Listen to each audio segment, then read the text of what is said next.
turned to stare across the mill pastures, where the river was a winding streak of silver under the winter-bare willows.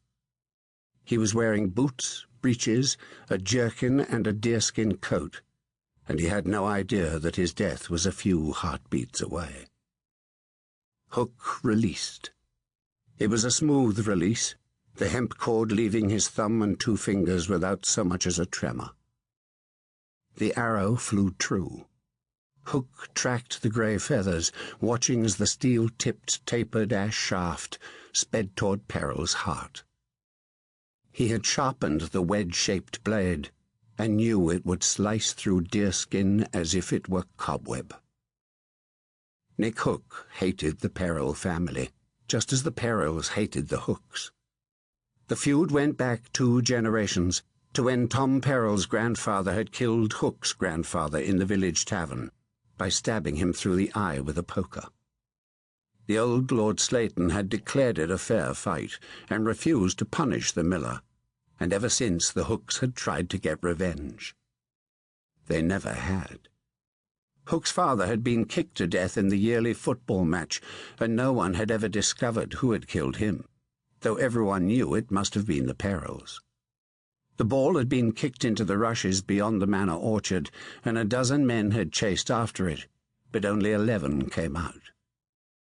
The new Lord Slayton had laughed at the idea of calling the death murder. "If you hanged a man for killing in a game of football," he had said, "then you'll hang half England." Hook's father had been a shepherd. He left a pregnant widow and 2 sons, and the widow died within 2 months of her husband's death, as she gave birth to a stillborn daughter. She died on the feast day of St. Nicholas, which was Nick Hook's 13th birthday, and his grandmother said that the coincidence proved that Nick was cursed. She tried to lift the curse with her own magic. She stabbed him with an arrow, driving the point deep into his thigh, then told him to kill a deer with the arrow and the curse would go away. Hook had poached one of Lord Slayton's hinds, killing it with the blood-stained arrow, but the curse had remained. The Perils lived, and the feud went on.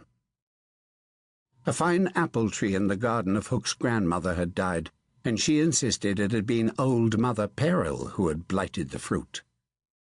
"The Perils always have been putrid, turd-sucking bastards," his grandmother said. She put the evil eye on Tom Peril and on his younger brother Robert, but old Mother Peril must have used a counterspell because neither fell ill. The 2 goats that Hook kept on the common disappeared, and the village reckoned it had to be wolves, but Hook knew it was the Perils.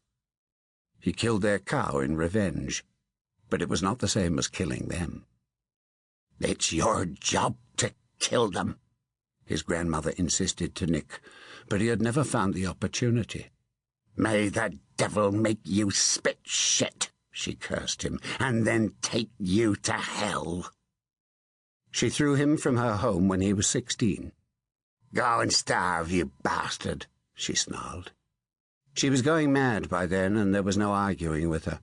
So Nick Hook left home and might well have starved, except that was the year he came first in the 6 villages competition, putting arrow after arrow into the distant mark. Lord Slayton made Nick a forester, which meant he had to keep his lordship's table heavy with venison. "Better you kill them legally," Lord Slayton had remarked, "than be hanged for poaching."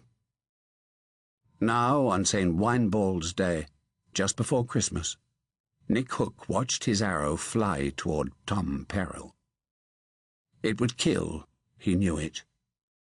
The arrow flew true, dipping slightly between the high frost-bright hedges. Tom Peril had no idea it was coming.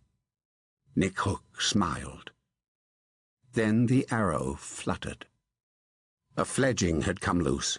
Its glue and binding must have given way, and the arrow veered leftwards to slice down the horse's flank and lodge in its shoulder.